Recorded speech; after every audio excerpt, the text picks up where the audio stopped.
Okay, here we go. All right, good morning, everybody, and welcome back for our what used to be our Thursday Facebook Live, but is happening on Friday. And I'm our hunter from Drop the Leash Dog Training. This is Celeste Gagnon, who teaches lessons with me at Drop the Leash.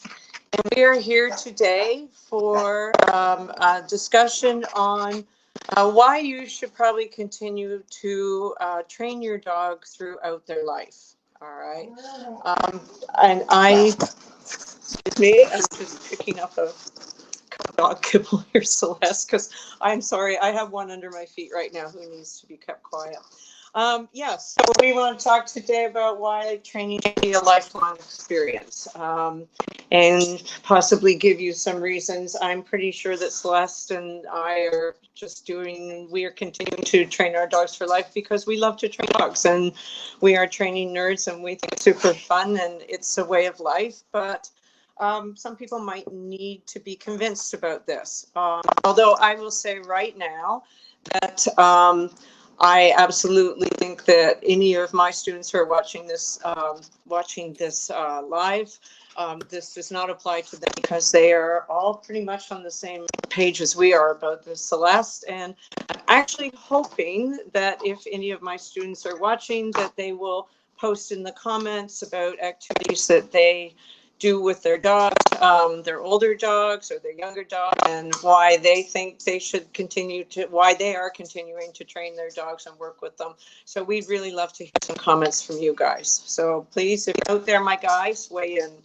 So reason number one, which we came up with, is that your dog has a brain and they need to continue using it. And I know that sounds simplistic, but it is true. People and dogs both need enrichment and exercise throughout their lives. Dogs are just as prone to getting dementia as people. And so, there's that old saying, if you don't use it, you lose it, or use it so you don't lose it. A lot of people think that they train their dogs for the skills they want them to have in their lives, and once they're out of puppyhood or adolescence, maybe you don't have to bother training them anymore. Maybe the dogs can just hang out around the house and sleep away days and go for a couple of walks.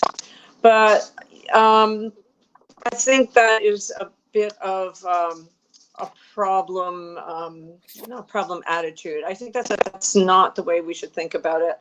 And I think that there are a lot of dogs who are stuck in that life, and it's not the best life for them.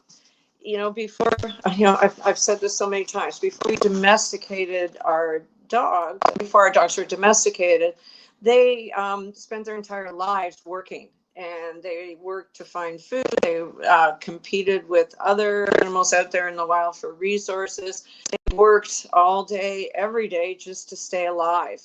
And now they're stuck in houses on couches for a large part of the day. So have you seen that cartoon out there? I posted it a long time ago and dropped the leash. It was something about we used to be wild and fierce or something like this, and then we discovered you had couches, and a cartoon of a dog lying on a couch. And it's funny, but it's kind of sad, in the context of what we're talking about. So, and certainly we as a person with furniture dog. Yeah, I was thinking that our dogs do have couches in our house too. But the difference being, get your dog off the couch to go out and do something, right? After this past year, most of us should have a little bit of empathy for how incredibly mind-numbing it can be to spend your day stuck on a couch in a house. So if we don't have any empathy at this point, we never will. Dogs, a lot of dogs are limited to 1 or 2 short walks a day. Right now everybody's trying to figure out new ways to work and new ways to live their lives, and it's stressful, it's busy, but and so, maybe there isn't time, maybe there isn't a schedule, maybe it's hard to fit it in. So, dogs get these short walks. Usually, we all, as people, humans, we tend to fall into daily routines. And we tend to walk the same route. We take a couple of blocks, we walk the same blocks every day. And you and I know this is probably true because when people come, we discovered this quite a while ago, that when people come to training classes, and if any of my guys are listening to this, when people come for training classes, they always stand in the same spot everywhere. Yeah. So I can see how easy it would be to fall into walking the same with your dog every day. So it's not enough, and it can be boring for your dog, So how do you improve it?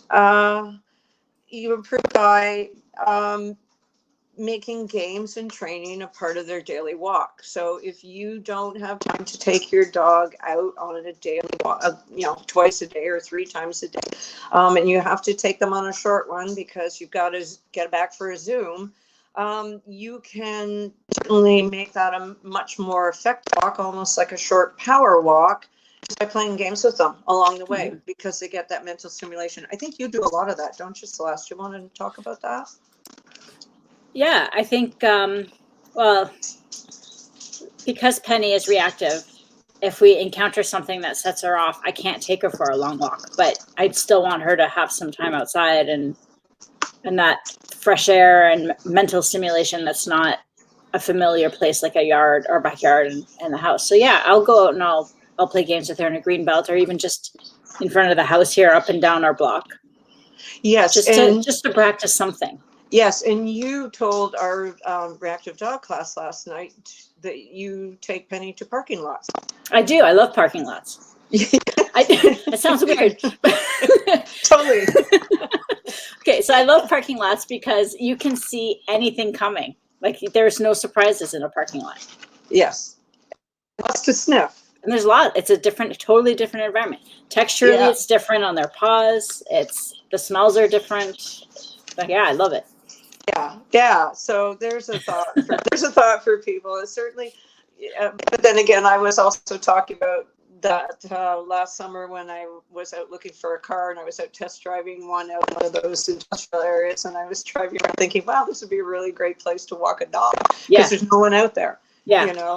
I mean, variety of types of location is almost more fun than the long walk, really. Yes, and a lot better than the forests are right now.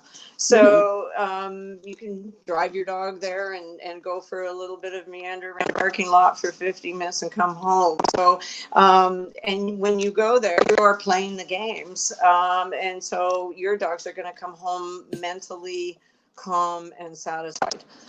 So, it's not always about the distance. You and I have totally opposite walks. So for us, it is about the distance, because Annie and I are on a mission to put 5 miles a day in the forest, and actually it's my mission, not hers, but she's quite happy with me.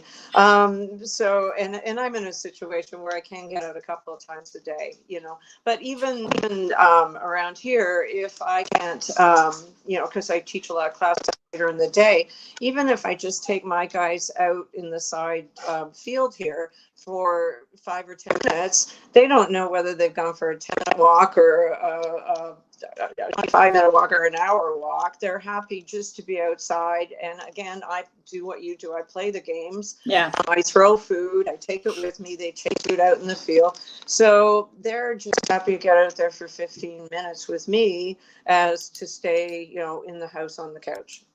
So even if you just, we were telling people when the weather was bad in the winter, if you can't get your dog out, because we had a lot of young puppies and it was cold for a while in January, I said just break up the day in the house, for God's sakes, like give them, because we give our students a lot of those 2-minute games. You can find them, you can find anything to play with your dog on the internet anyway, if you're not in our program. And if you take 20 cookies for 2 minutes and fit that into your dog's day 3 or 4 5 times in between your online work, you're just going to feel a lot better about it. So Yeah. they don't have to lie on a couch for hours during the day. It's the mental stimulation they need, and that breaks up the monotony of the day, Yeah. Yeah. And, Well, it's like their entertainment almost. yeah, pretty much. Yeah. And like, I know if I'm, sitting in front of a computer all day, I need to get up and get out for 5 minutes or 10 minutes and just do something different. So yeah, same for our dogs. Give them something. And if you don't have time to train, the other side of that is enrichment. You can certainly provide enrichment that your dog can be engaged in independently. And, for those of you who might not know what enrichment is, it is providing your dog with species typical behaviors that satisfy them mentally and emotionally. So if you can give them something to chew on, puzzle games, because they used to work for food all the time, if you can give them Kongs or food pills, snuffle mats. Celeste proposed the other day on how to make a snuffle mat, or you can be like me and side past the whole snuffle mat thing and just throw food out in the backyard and then come back in the house. My guys are happy to spend 15-20 minutes out in the backyard at any time of the day, just foraging for food in the grass. So lots of alternatives that you can give your dogs just to keep them mentally stimulated and mentally satisfied throughout the day. So no excuse, no matter what age your dog is. So yeah. And if for those of us who have dogs that are actually working dogs, it's even more crucial that you keep them mentally satisfied throughout their lives. Those dogs need to work. It's we've got 5 herding dogs between us, and working is bred into their DNA for sure. I look at Annie, and she's 10 now, but nobody would know she's 10 years old. No. She is such a high drive dog. She is just any kind of training I can do with her. She's still wired for training, totally wired for training, wired for squirrels. And I like that. Maybe some people out there would love their dogs to be calm and just, hang around the house and sleep from the age of 2 on. But I like it that my dog still acts like a 2-year-old at the age of 10. There are times when it is, I have to admit, it is annoying. But for the most part, I think I would really miss it if she wasn't like that. Yeah, I agree. So, but whether I like it or not, I really have no choice. I have to give her something to do with her brain. People tell me that if they don't do something with their dogs during the day, that their dogs get really wired. Mine just get depressed. I find everybody just gets really depressed in my house if I don't do something with them throughout the day. So yeah, and I think, we have a lot of students that come to agility, and I think all of our agility students are in our program. Well, a lot of them, because they do have high drive working dogs. Yeah. And I like their response whenever I rarely have to cancel programs, thank goodness. But when I do phone up and say, I'm sorry, we can't have agility tonight, everybody's first response is, oh my God, how do I tell my dog? So there are certainly, Karen for sure. And, I always hear, oh my God, am I going to tell Brody? But definitely our clients are all really amazing at realizing that their dogs have to have some sort of working outlet, as much as they can. So Yeah. I applaud them for that. So, so basically, your dogs have a brain, and they need to work them, and they need to work them as long as they possibly can, so they can continue to stay young and have that quality of life. So that would be our number one reason why you have to keep going on this. Number 2, we need to maintain their skills. Yeah. So, yeah. So, I found I saw this quote. I don't know where I saw it. I saw it years ago, and it's true. It's a sad in a way, but in this context, it's not. And the quote is that children grow up and dogs grow old. And I took it to mean that our children do grow up, they do mature, they do learn to make good decisions. And we don't need to be there to educate them for the rest of their lives. Hopefully by the time they're 18 or so, they remember to say please and thank you and have good manners and make good decisions. But this doesn't happen with our dogs, because our dogs really, they do get older, but mentally they don't really mature beyond the age of 3. Sometimes I feel like they're even younger than that in this house. And so, how many 3-year-olds do you know that don't need some sort of parental support, guidance, and education? So, actually, you had a good week, Celeste. Your dogs didn't make really good decisions this week. They did like 3-year-olds, didn't they? They sure did. Yeah. I wanted a little timeout bench in the corner for them. Yeah, they got in a bit of a spat about what was it? Cookies or something. It was a new bag of food. Yeah. It happens. It does, and they're like nothing happened now, but no, which would be a 3-year-old, an adult. Exactly.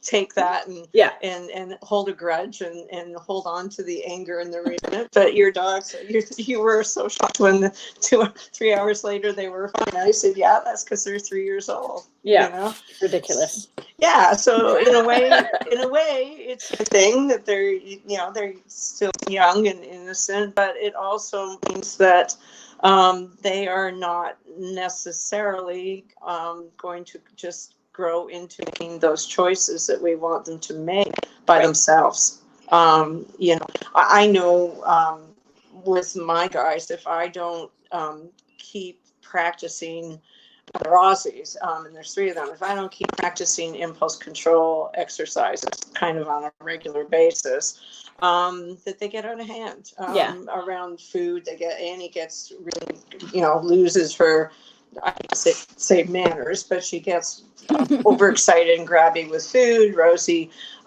certainly if I don't keep working on her, she, barks like a maniac, and then when she's in agility class. So, you always staying on top of them to keep those skills. Yeah. What about your guy? What do you need to work on a regular basis? Oh, impulse control for sure. Yeah. Penny is always her reactivity. It will always forever be that. Yeah. So she's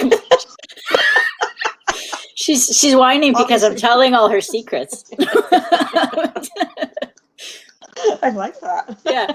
And Gimli, he's just the party dog that has no off button if I don't teach him to relax every now and then. Yes.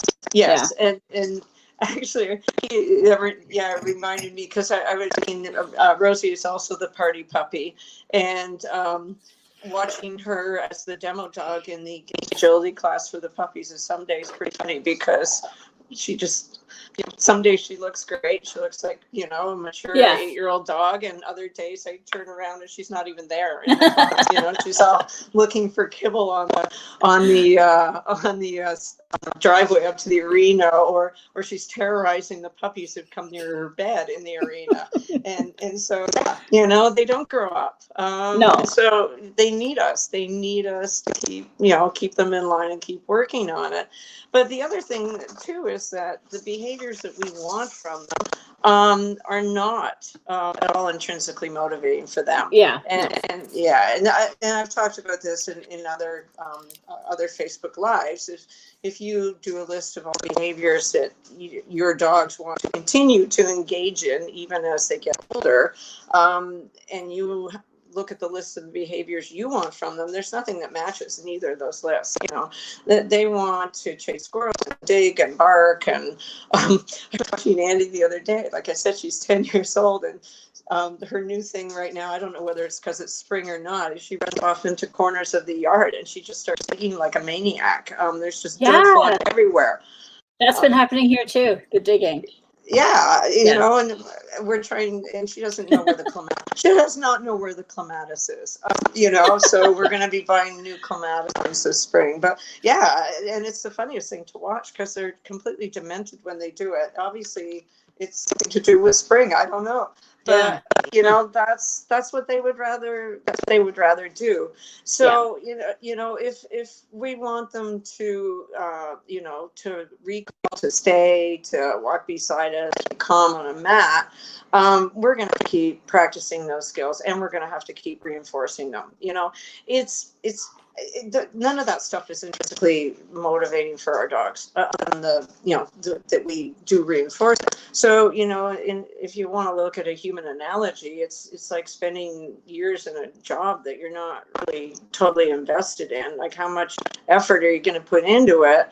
And it keeps you there. What keeps you there is the fact that you're getting a paycheck that you need to survive. So, you know, dogs are no different than we are. If we don't keep practicing the skills and reinforcing them, there's, you know, down the road, they're just not gonna bother. And I get a lot of calls from people with older dogs these days who, well, fix this, fix that. And, you know, often what I hear is, why are they doing this now at their age? They should know better. But it's not about knowing better. It's what they're doing is they're mistaking, I think, age for maturity. You know, so there's not a lot of maturity, but, you know, they're older and they're not, you know, they're just not interested in keeping that up. So, you know, you're much better off just proactively maintaining those skills. And if you're proactive about maintaining those, you don't have to spend hours doing it. You can just work it into your daily life and reinforce here, reinforce there. You know, just remember, you know, what they need to work on. It's much easier than just leaving it and then getting frustrated when something happens. You know.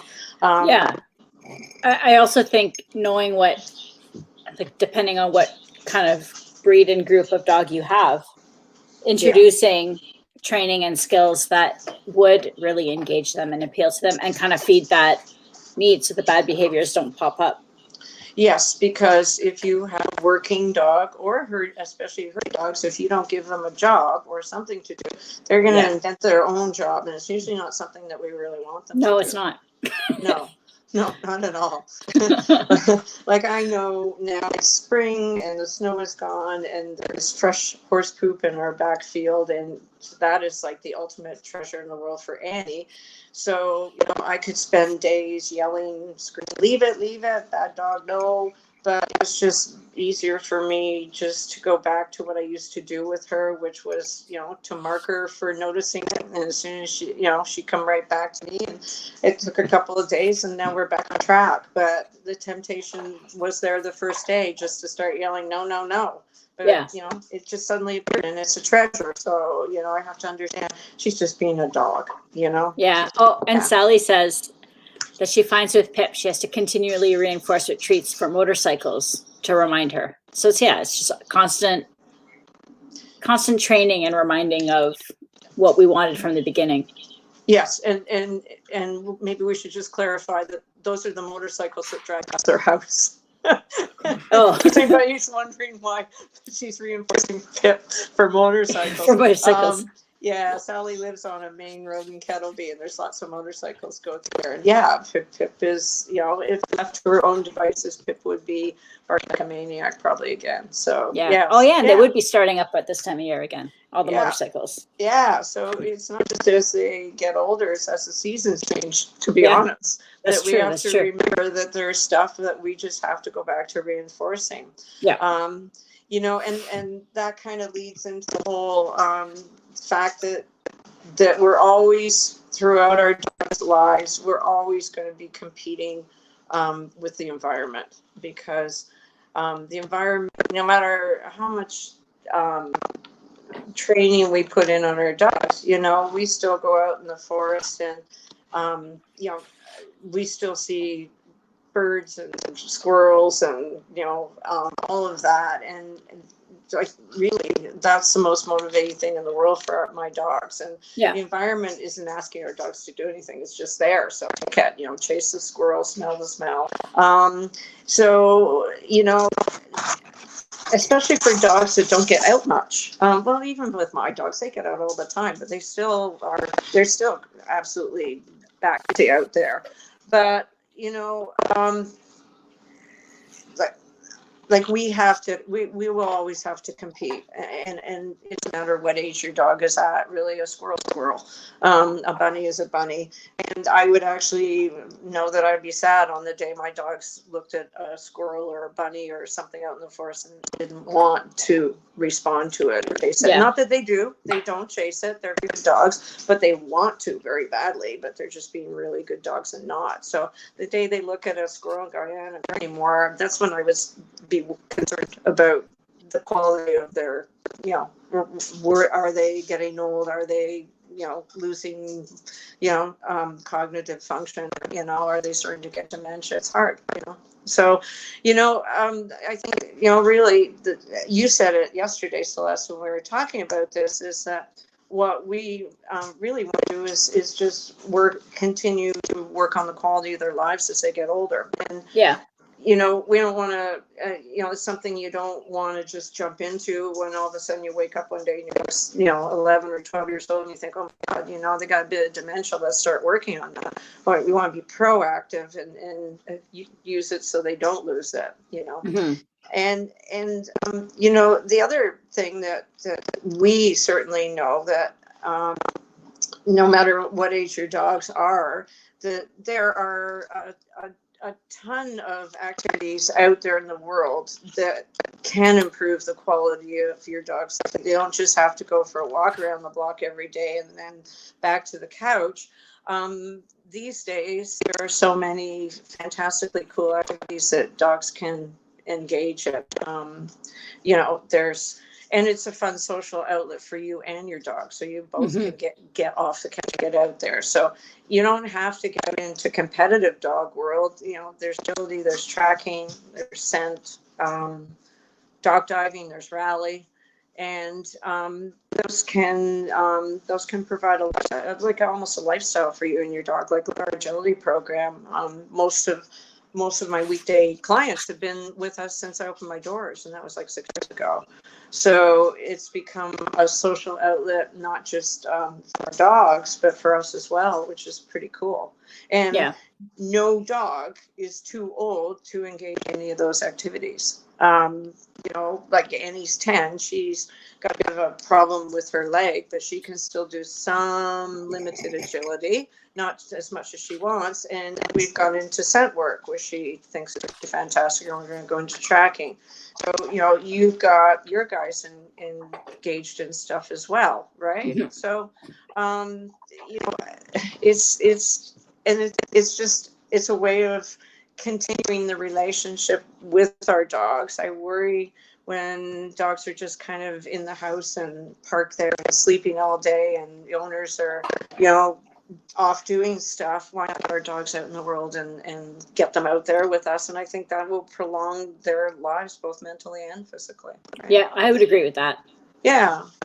It's funny because, I mean, when dogs were first domesticated, they all had a job, like they had a purpose. And then we got into the idea where a dog is like either an accessory or just a comfort at your house. And I think that we need to go back to realizing that they have feelings and brains, and they kind of need their own activities and growth. To have the quality of life that they are intended to have. I mean, they are living creatures. They're not couch cushions. No. And the one thing that I remember being really fascinating, because I went to England last year, was how many dogs in England are out in the world with their owners, far, far more than any of the dogs here in our country. Yeah. We would go to fancy restaurants and there'd be dogs sleeping under the tables. That really blew my mind. Yeah. And there were dogs in every pub and every bar, and none of those dogs cared about meeting people, which is really interesting. It's not that they're people aversive. It was just that they're out in the world so much with everybody that they just become habituated. It's like, yeah, people, we don't care. We're just going to walk with our owners. And so those are the dogs you take out in the world. Yeah.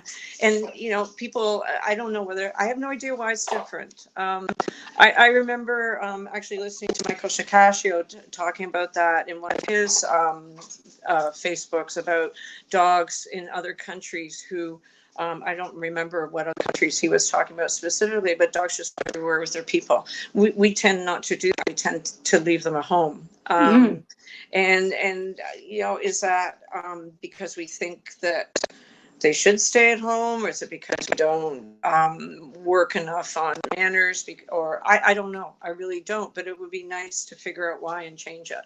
So yeah, well, because it sounds like from what you're describing that the behavior issues are probably less there than they are here.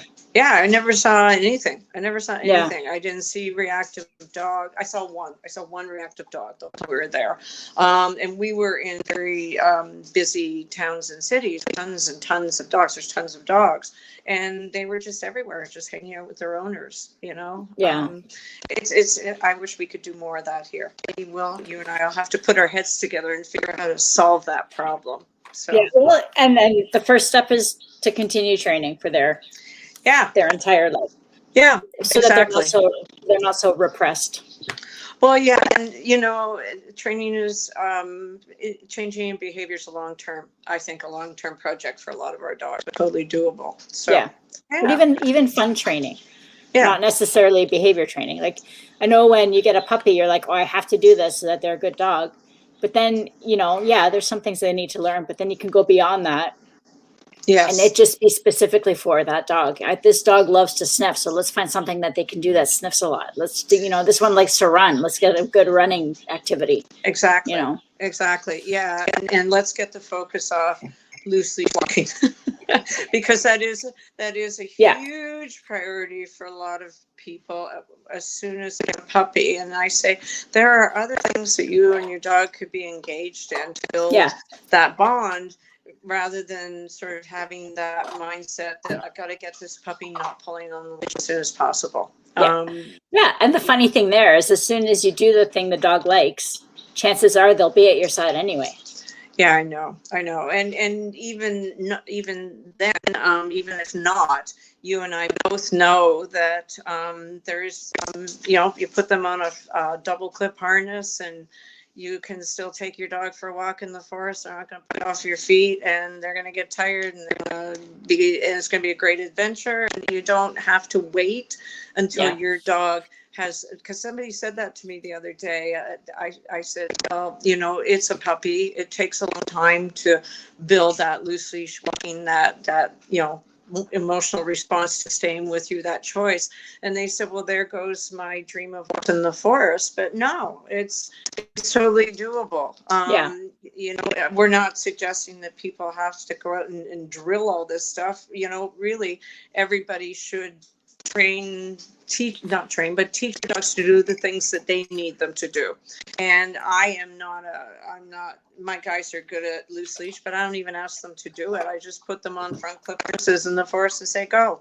Yeah. And the 10-year-old still pulls like a maniac, but I'm okay with that. We can double clip her, you know? So, you know, let's just get them out and give them something to do. So Celeste, is there any comments? Do we have any comments, questions, or anything?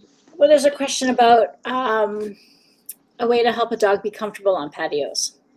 So I guess for when we are also allowed back on patios, because people aren't allowed on patios either right now. We might have to train the people again too. I think everybody out of control. You know, the interesting thing was before COVID hit, we were going to start Pub dog. we were going to start a pub dog program. If things start to open up this summer, we can possibly put something back in place for that specific reason. Because and that was because I went to England and saw the dogs in the pubs that we started that. But I guess a practical answer would be to your dog to spend time on a mat and be able to lie down on a mat with distractions and start it at home and then just take it gradually out into the world. Because if you have a dog that can lie down on a mat and be calm with distractions, that is a dog that would probably do well in a pub. You know, and we talked about that too, even starting, you know, we talked about having the pubs bring in mats and just teach the dogs. But to me, that would be the best skill you could give your dog would be the ability to just hold position on that. So yeah, there's my answer to that, you know, and there's lots of stuff you can come across, there's lots of stuff on YouTube about how to do that. There's lots of good trainers out there who put stuff up, and it is a big priority in our program for sure, in our games program and in our agility program too. So yeah, for sure. Anything else, Celeste? That's it. Are any other comments? That's all the comments and questions. All right. Well, that was a short one for us today, but that's okay. We had our say, and we'll be back with another one next week. Maybe something a little more serious, but that was serious too in a way. It's important for people to think about maybe continuing to work with their dogs or get involved in some sort of activity with your dog. So, well, it's a great time to start too, since everybody's home again. Yeah, exactly. Lots of opportunity to work in the house and in the backyard with your dogs, which is where you should start. So, okay. So thank you, Celeste, for hanging out with me again today, and thank you everybody for joining us. And we'll be back next week with another one. And in the meantime, everybody just stay home, stay safe. Okay. Thanks.